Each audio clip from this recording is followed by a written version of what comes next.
Hello, everyone. The following episode features Mr. Dewang Neralla. Although the man needs no introduction, I'll tell you a little bit about him. He is a respected leader in the payments industry. He is known for his entrepreneurial spirit, his technical expertise, and his commitment to innovation. He has not only founded NTT DATA Payment Services, but also has founded 63 Moon Technologies. He's also a very well respected angel investor in seed stage startups. Without wasting much of your time, let's go to the podcast.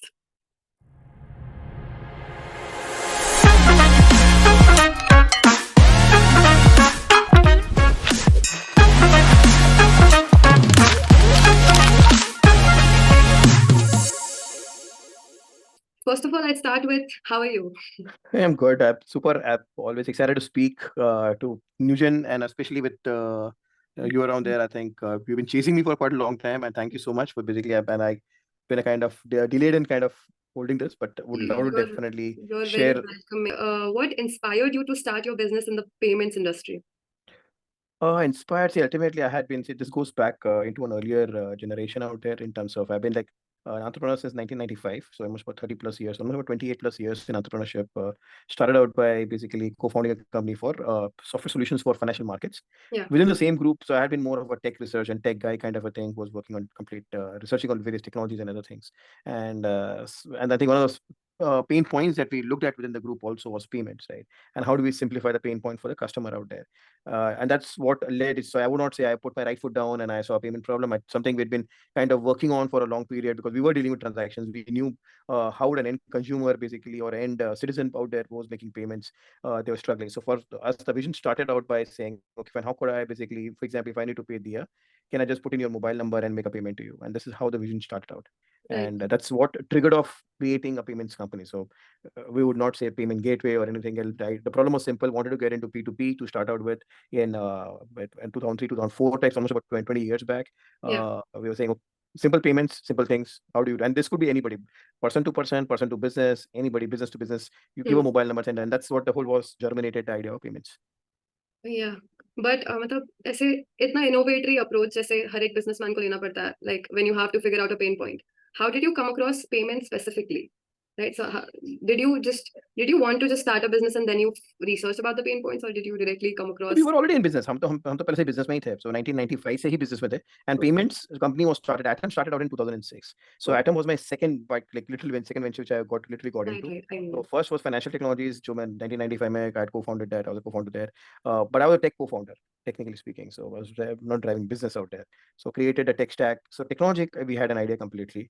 मगर उसके साथ साथ basically जब payments की बात आई तो basically again for us, everything was a transaction, whether it's payments, whether it is basically stock market transaction, everything was a transaction. But आप consumer को देखते हो, basically street के ऊपर consumers have definitely a different pain point. And India being a large country, we said, can we not basically look at moving up the curve? So for us, basically, and we saw the evolution of mobiles.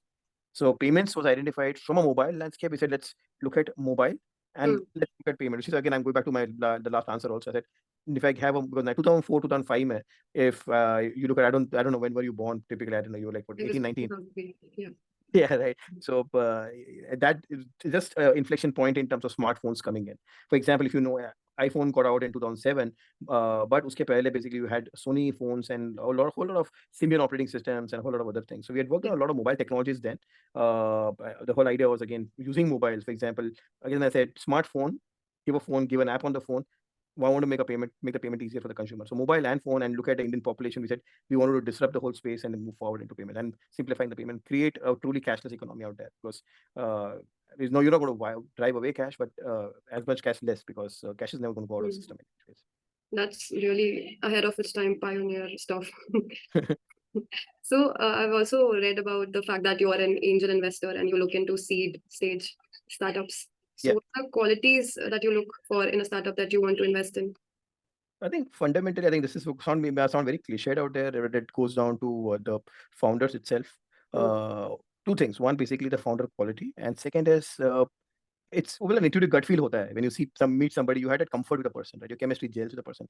और सामने वाला जुगाड़ू दिखता है, basically the person can like literally hustle their way through and make things happen. I think rather than anything else, again, as I said, go to the founders, but who have that hustling mindset, who can make things happen and make things happen legitimately. कहीं ना कहीं धोखाधड़ी में ना जाए. We know basically, so इतना years of experience हो गया, you know basically at least kind of guys who can fool around, kind of guys who will be basically genuine out there. So distill and of course with great ideas out there. So again, so ideas plus basically founders, and definitely it's the people you back. You don't back on anything else. So it's basically you trust people and then going with that. So I am fairly new to this startup and all of these other terminologies. So like you look at the character of the founder, how hardworking he is, will he be able to get the profits on the table? What other parameters do you look at when you want to invest in a seed stage startup? So second is the idea. So can this idea be a 0 to 1 kind of a thing? So can it scale up? Can it be hyper Right. scaled out there? Because that's Mhm. very, very critical. And see, let's face it, right? Well, there are two things when you do and when you're investing at the seed stage. One, you're saying, okay, fine, it's my social responsibility to go down and do this and support a startup ecosystem, which you anyway do right now. That becomes very important. But on the second side, you are also saying, okay, fine, if this thing makes it, can I make a 50x, 100x out of this? So Right. your vision is basically to see and then help the founder achieve that kind of a dream if you can do that. Because at the angel level, you're not a passive kind of a investor. आप basically बहुत काफी active होते हो, connects देते हो, guidance देते हो, साथ में work करते हो. A lot more things you work with basically the founding team out there. And whenever they need support, it's of course you're not on the driver's seat, but you are more like maybe the navigator along with them, helping them saying, okay, fine, probably should you take this route, but ultimately driver's seat is the founder itself. So I think there's a lot more involved role you play with the founders when you're doing, especially when you're investing in startup. And again, on that, especially it's the founders are young, very, very young founders. So it's not that basically I would invest only in very young founder, but it could be experienced young, could be anything. So it's a question of the kind of, again, I said character and then the idea, can the idea, and I need to gel with that idea that forget anything else, because internally, if I can't internalize and say this idea can move from like 0 to 1 kind of a thing, and I'm not convinced, and I will not go ahead with that. Okay. So this is going to be a very simple question. It's for my own self. So what are some of the books, podcasts, or people that have influenced your thinking or inspired you? Because I'm somebody who reads a lot, and I'd love to know what a person like you reads or listens to. I have, like, for example, I've been reading a lot more different things across like my years of some of the things in my formative years. I'll tell you, I used to read maybe as simple as Amar Chitra Katha. So I've got a very strong history background out there. And Okay. one of the books, so right from there to basically fiction to semi-fiction. So some of the books that have deeply influenced me is basically, for example, authors like Ayn Rand. So when you look at books like Atlas Shrugged or Fountainhead, like they clearly speak about excellence and people and the kind of society they talk about. I think that's very, very critical out there. So those kind of books, when you look at maybe there are other books like Hooked, or maybe if you read the books of Malcolm Gladwell, Blink and Outliers and a whole lot of things, they influence a lot of shape thinking out there, including the books like maybe Blitzscaling by Reid Hoffman. So again, I mean, somebody I would definitely recommend that for somebody who wants to really scale their business from Okay. hyperscale their business. I think that's really a must read. And you have 0 to 1 from Peter Thiel. So there are several authors, but of course, deeply influenced by, again, two main guys I've been really influenced by is Malcolm Gladwell and Ayn Rand, because I think that has had a lasting impact in terms of what we will be creating. So yes, Wow, that's books amazing. are, Thank you that's for the recommendations. yeah. Uh, And that's a lot more to read, right? So I've been off and on in reading. So I'm just now reading Almanac of Naval Ravikant. oh, So I that's just finished it. oh, he's a phenomenal person. So I Yes, did not, because I lovely. just loved the way his thought processes and everything else. I think, and I would again, that would be my like top recommendation of the right now to anybody who's like starting out business, to everything else in terms of it gives you about not only about starting out but also about philosophy in terms of how should you handling your life and At the end of prioritization his of book, life. at the Yeah, end yeah. of his book, he recommends some of the books that he's been reading. I Yes. started reading them also. They were also pretty great. One That's of them nice. is Humble Pie. It's about mathematics in a way. It's Yeah. also a pretty great book. Oh, that's nice. I would definitely catch up on that. I just about few pages to go out there. I'll just come down there and probably look at the next recommendation. Naval Ravikant is an awesome man. Oh, absolutely, The absolutely. ideologies are called Navelism, and I made an entire poster of the same. It's such great thoughts. No, no, absolutely, no doubt about that. What are the biggest challenges and opportunities that are being faced by the payments industry right now? And do you think it's a good field for other business people to enter in? Uh, See, payments now is a very ultra competitive field. If you look at the way things are shaping up, two things. One is basically, again, payments you divide into multiple things, right? Because it's just not about, so you have domestic payments, you have international payments, you have basically B2B payments, typically business payments out there. So there's been a bigger evolution in payments that has occurred in the last maybe 5-10 years now. So, and especially since maybe 2000, you found there are two, three inflection points. One was basically, of course, your demon in 2008. Then basically you had COVID in 2019, 2020, then UPI. These three things like virtually have defined how payments would be operated in India. And I think if you look at the way things are going right now, I think it's going to shape up quite. And there are, of course, India being today, for example, if you look at even the last mile guy, for example, has a QR code on there, basically ठेला or anything. आप कहीं भी जाते हो, आप देखते हो QR code लगा हुआ है, Paytm का है या फोन पे का है या Google Pay का QR code है. And that's a bigger revolution, right? I don't see that happening in any other part of the globe, and that's what has changed right now. But having said that, there are two things. One, basically, payments is kind of a deep pocket kind of a play right now for especially consumer payments right now. When you look at payment gateway and business payments, when you're trying to do things, unless and until you're trying to create a like a top of the line kind of technology right now, basic merchant payments and other things are going to be basically essentially driven by a lot more capital. If so, you have deep pockets, your ability to go down and change things would be a lot easier. But if you do not have deep pockets, it's going to be ultra competitive in that sense. And especially what we have seen in the last few years, last 2 years, something has been again evolutionary in terms of the regulations, because what Reserve Bank has done is, because I think you should give full credit to them to create a very healthy and like kind of a clean payment system in the country, because they have kind of looked at into the future, crystal gaze into the future, into seeing what potential risk could come down in the future if it goes unbridled growth and everything else. So whether it was lending, whether it was payments, they come down to the right side of enabling resolutions and basically kind of guidelines for those kind of segments. And that is where basically we see a lot more changes which are going to occur, and people are going to be far more systemic out there. So idea is, again, any new player coming in, two, three things. One, basically deep pockets, your ability to go down and get the customer on board. You need to have, I think technology is more or less at par with most of the players right now. So what is it that you can do to maybe create a different kind of a technology which can help the end consumer or help the end business out there? Because you are at least creating whatever you're trying to create, you're going to create for the customer, and it has to create a value for the customer. If you're not creating value out there, it's not going to serve the purpose. So that's where I think is going to be very, very critical for any new business entering into payments. Right. Thank you. Thank you for the amazing insights. Since you're super experienced and it shows. Okay, so my next question is, what are some of the coolest or most innovative payment technologies that you have used recently? It is one of the coolest technologies I've seen out there. I have got fairly fascinated by including, I've kind of fairly fascinated by face recognition technologies right now. So if you look at Digi to maybe even face recognition technologies everywhere, we've not seen face-based payments right now, but we would see that happening at some point of time in the future, and I'm sure of that those things happening.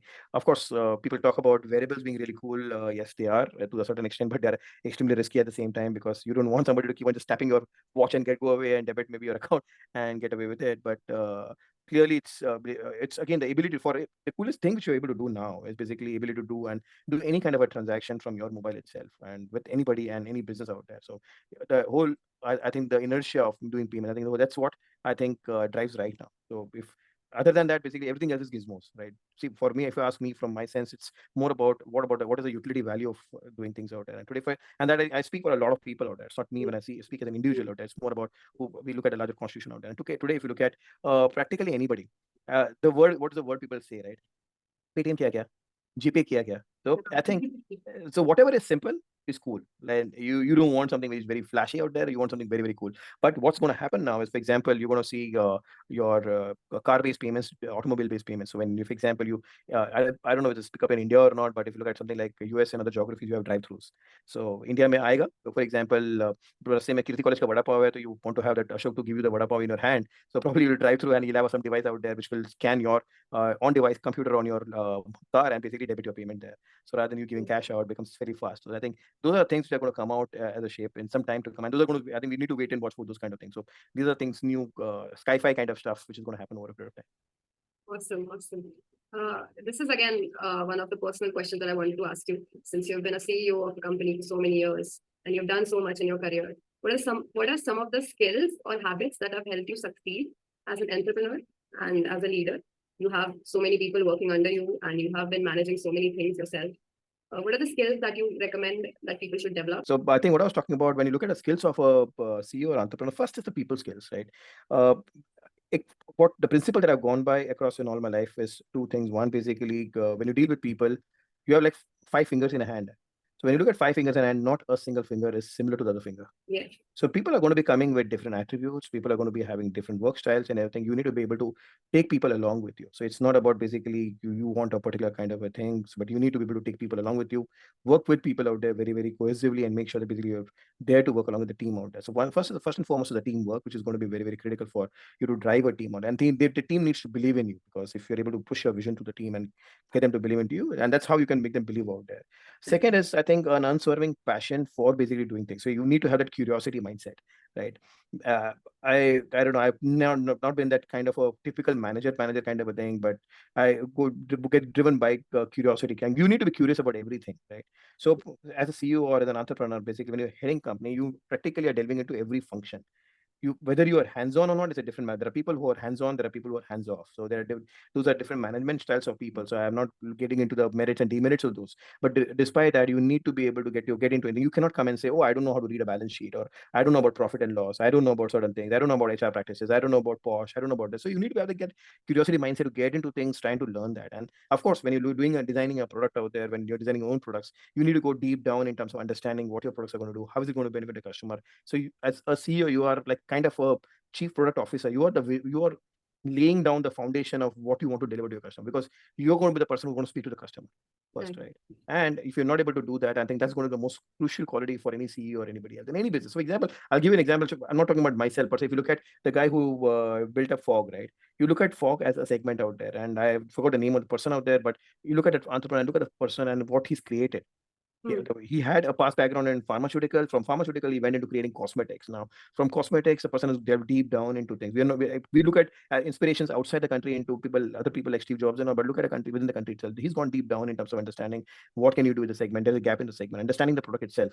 Gas wala basically hona chahiye, nahi gas wala hona chahiye. So that kind of thing, differentiation. So that's where the understanding of the product for a CEO becomes very, very important. So two qualities I would say is very clearly team, and basically your understanding. You're the chief product officer and chief people officer out there. So you need to be able to do all those things very clearly out there. Right. Okay. What advice would you give to young people who are interested in starting their own businesses? Businesses that last. Scalable business.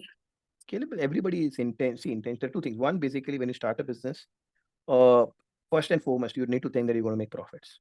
Yeah. Because I think people get lured by one thing. Oh, ये company को भी ये valuation मिल गया, फलाना valuation मिल गया, ये मिल गया, वो मिल गया, and probably their aspiration is, oh, मैं धंधा create करूँगा 3 साल के अंदर, basically I'll earn basically about millions of dollars out there, पैसा निकल जाएगा, पैसे कमाऊंगा, I'll drive a Lamborghini. Owning a Lamborghini is good. Dreaming about a Lamborghini is great. You should do that. I'm not saying you should not do that, because that's why you're getting into business, right?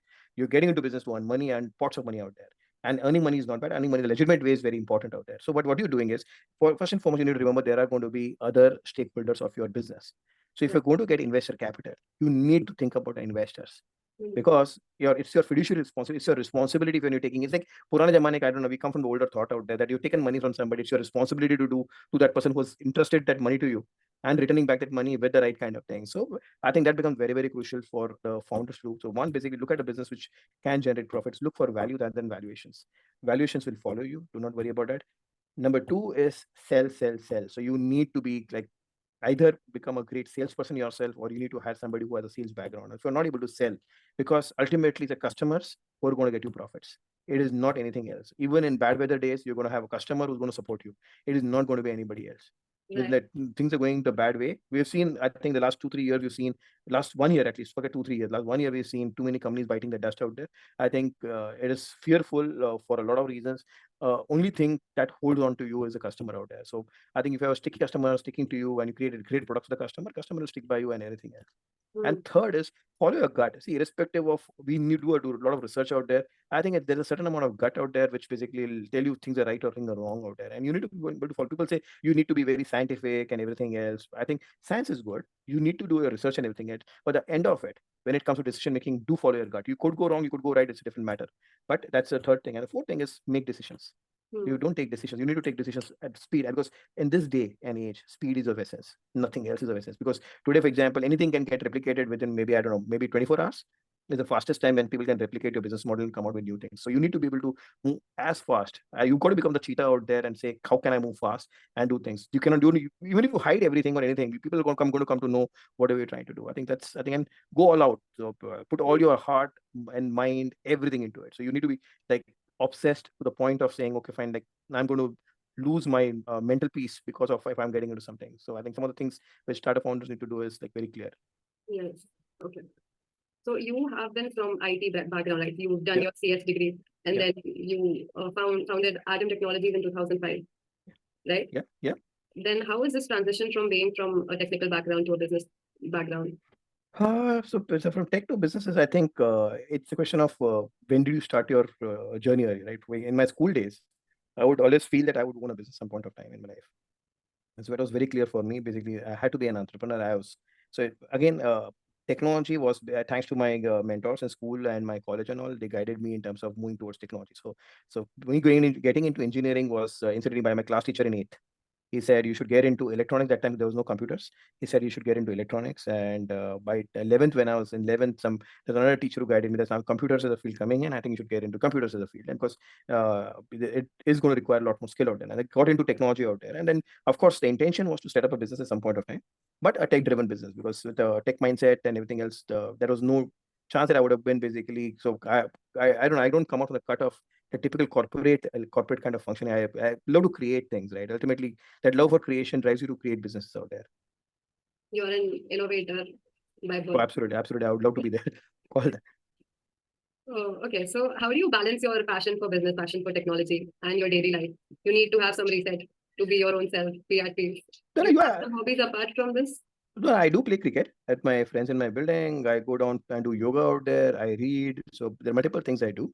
Of course, I do a lot more social activities also. So it is for example, I have another foundation called Gramin Pragati Foundation. Through that, we do skill training for underprivileged people. We do a lot of work on women empowerment and for women child kind of oral nexus out there. So we do a lot of good work out there for people out there. So I think that's what basically gets me reset. And I think most of the time I am at peace with myself. It's not that basically I'm so it's anything that you love to do is more important, right? You do what you love to do. And I love basically doing business. I love technology. I love my social work. I love my work, playing with my friends, hanging around with my friends at times out there. Despite time constraints and all, if you're able to do that, I think I think you need to love. I would love to know, how do you make time for all of that?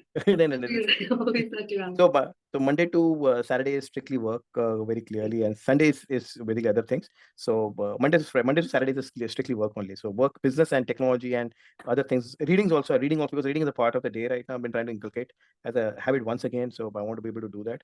So a couple of things. So any work Monday to Saturday is work only. Okay. I would not take much of your time. My last question to you would be, do you have any advice for teenagers like me who aspire to explore a lot out there in the world? Two things: dream and dream big. Yes. Do not fear failure. You could fail, run. When you fail, get up and run again. So you will not, I think you are at the most, I think that's the most crucial time in the evolution of mankind right now. For example, if you look at, we came from a different generation, the next generation is going to see something different, but you are at a critical inflection point. I think you can make the most of it right now. You are competing against generative AI, I think of it. So if you don't run fast and if you don't fail and again relearn yourself, I think that's going to be very crucial for you. And you need to do it. And you have everything at your hands, and you can do, and you have the power to do it. I think that today's kids basically a lot smarter than we have seen in any other generation so far. Thank you so much for that. Very inspiring. Yeah. I like to thank you for your time, for coming here, since you were so busy and you still made time for the podcast. Thank you.